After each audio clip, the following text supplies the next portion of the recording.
Whoa. Wow.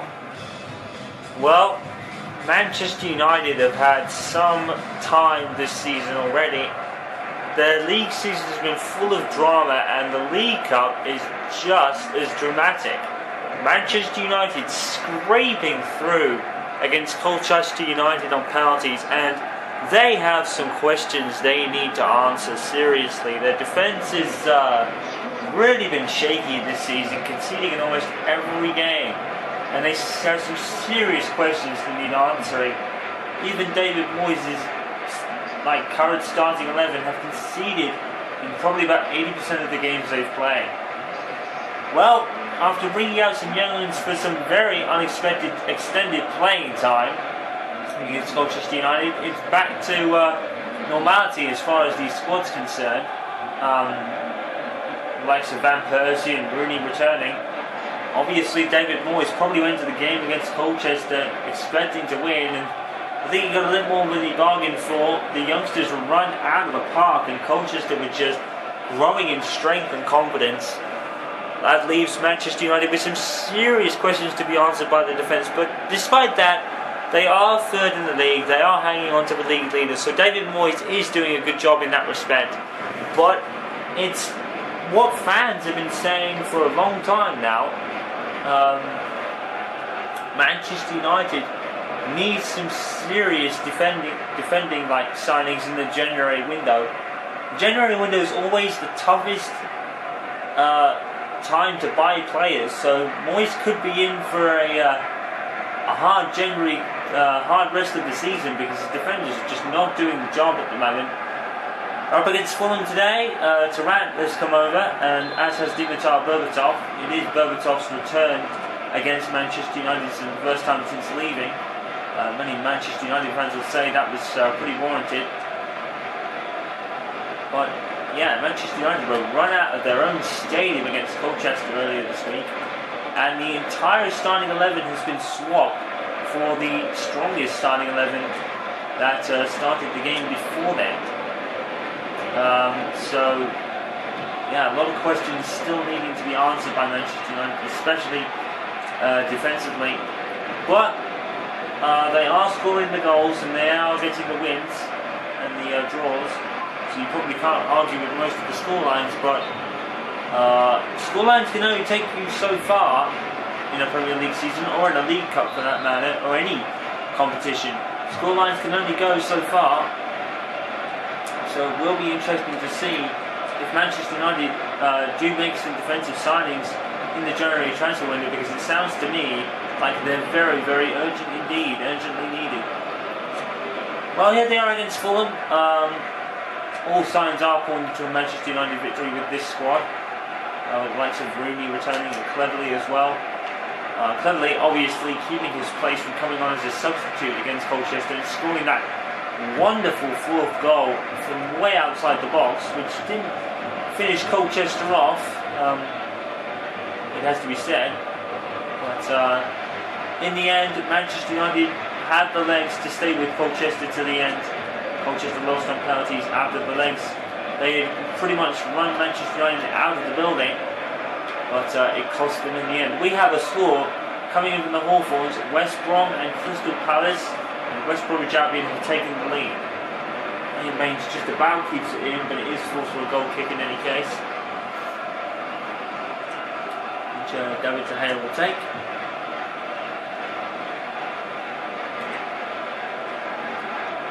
And Manchester continue to roll on, but they have some serious critics to answer now. The defence is being asked serious questions all season. Nanny now, just by Damien Duff, a man who could be coming to the end of his career as well as John Onorisa, who were featured in the pre-programme. Angel covers. Nanny, beautiful touch to get past Redder, and now Nanny has all the space he wants to run into. Chooses to pass to Rooney. Scott Parker signing for Tottenham in the summer window. There's Kaka Lunicking for Fulham. To that, and look at Damien Duff again. The gaping hole in Manchester United's defence is exposed, but luckily enough, they came away with it. There's Nani.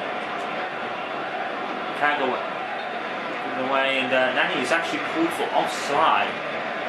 Strange to see. Seeing as Nani was pretty much nowhere near the ball. He was never going to get an advantage there, but rules are rules, I guess. Away by I think it was Tom Cleverley. Here's Nani. And goal coming in from the Britannia. Stoke City 0, Southampton 1. That's crucial for Southampton.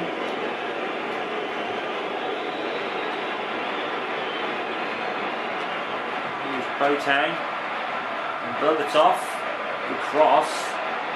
Almost headed towards goal, but headed away by Vidic in the end.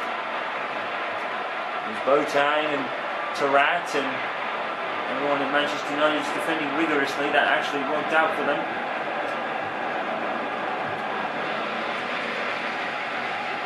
Hasty clearance. Ends up with Manchester United and Robin Van Persie. Van Persie a bit aggrieved by that. Looked like a foul. Nani, Van Persie's calling for it. And he passes it back to Nani. Kagawa moves in front of him. It's well picked up, and there's a hit there. Rooney was brought down. Nani was the one who hit it in the end. Rooney could have had a case for a penalty there. Definite case for a penalty for Rooney, but decided not to really appeal for it. And Skingsberg is now the goalkeeper for Fulham. I think he was newly signed as well. Here's Leighton Baines, who runs straight into Raver, who dispossesses him.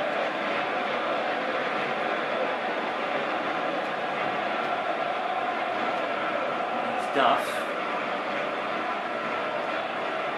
To Cleverley, and now Rooney. Van Persie. To side from QPR. Cleverley is brought down. Rooney! Goal! Manchester United strike first. It's Wayne Rooney who is smelling the grass. Really weird celebrations from Manchester United players this season. And, they could have had a case for the penalty, but Rooney played on with the advantage probably. And Stanningsberg was nowhere near that for Fulham. It's a goal when Manchester United take the lead. They need some clean sheets. They need a clean sheet today, and then they need to have a streak of clean sheets if they're going to answer to their defensive woes and problems that they've had this season. But that's a start. Wayne Rooney takes the lead, and Manchester United, it's Fulham 0, Manchester United 1 rather.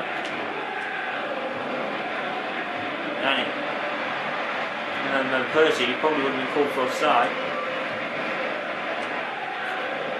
Interception by Kagawa. Tries to thread it through to Rooney, nothing doing there.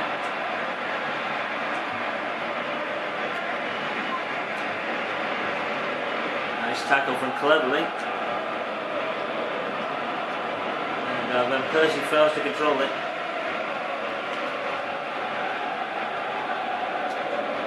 Here's John Arisa. Now Boateng. Wet and windy here at Old Trafford as it is, but at Craven Cottage rather than it's been all around the world, all around the United Kingdom. Winds have already picked up, but the game went ahead. And he finds some space. You may notice that Brian Ruiz is missing. And Fulham really stuck in. Could that prove to be a card offence? No. Pretty much took Rooney out as they wanted foul, and to cross it back into the free kick away, and we know Tom Cleverley can hit them. Here is Johnny Evans of all people, and he wanted a cut of the pie there, Johnny Evans.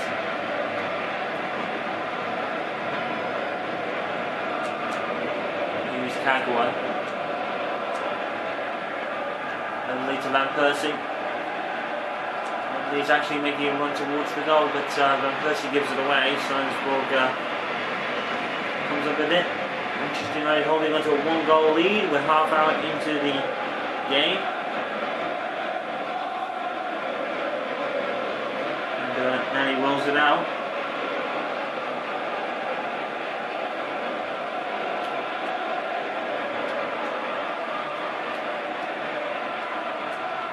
Here comes Duff for Fulham. We need to get an attack going.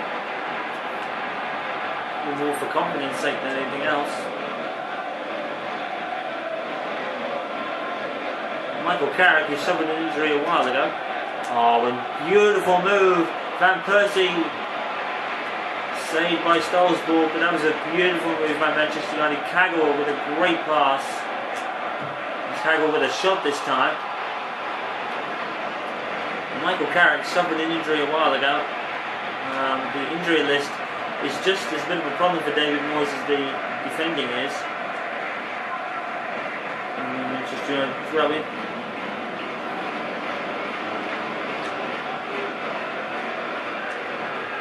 It's to Rooney.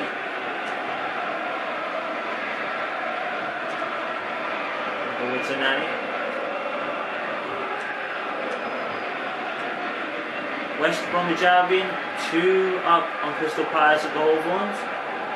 And he tries to make it 2-0 to United here at Craven Cottage. Great stop in there. Finds Van Persie. Good save by Steinsborg. Great save by the Fulham goalkeeper. Brilliantly brought down by Van Persie. Great touches. Beautiful touches, but an even better save. Van Persie will take this corner. It's really clear. Cleverly.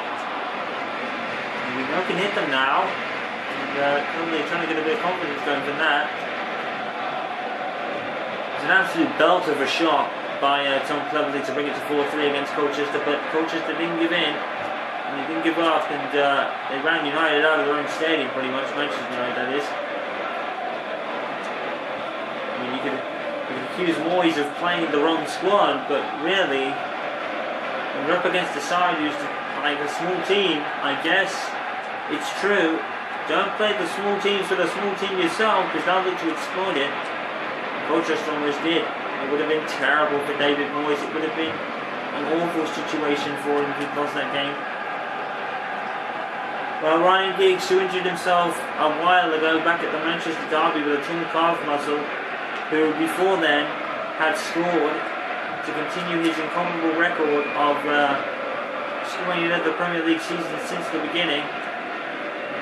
So that still stands, and of course, not to forget that apparently Ryan Giggs, according to sources, has been talking of retirement, and maybe that torn calf muscle is his body's way of saying this could be it. He's approaching 40, I believe it's 40 this month, and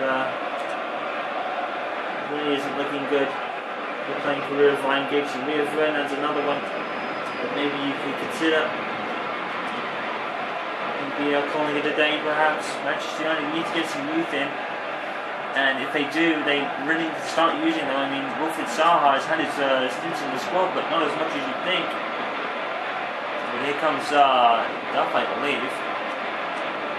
Which muscles literally over top off the ball. Again, Nani just has acres of space to run into. And try and pick up Van Persie. What a pass! And Van Persie is brought down, no penalty given for Manchester United there. That might have been a clear goal-scoring opportunity for Van Persie. He was brought down. Rooney out of frustration. You could feel the frustration oozing out of Rooney there as he took that shot. Van Persie probably should have had a penalty. Forced to save out of Steinsborg though. Persie takes the resulting corner. It's headed towards goal by Vidic. That's the last action of the half. Manchester United a goal up thanks to Wayne Rooney in the first half. Fulham not really getting into the other area. It's been all Manchester United in a sense, and it's showing on both the scoreboard and the game itself. 1-0 at the break.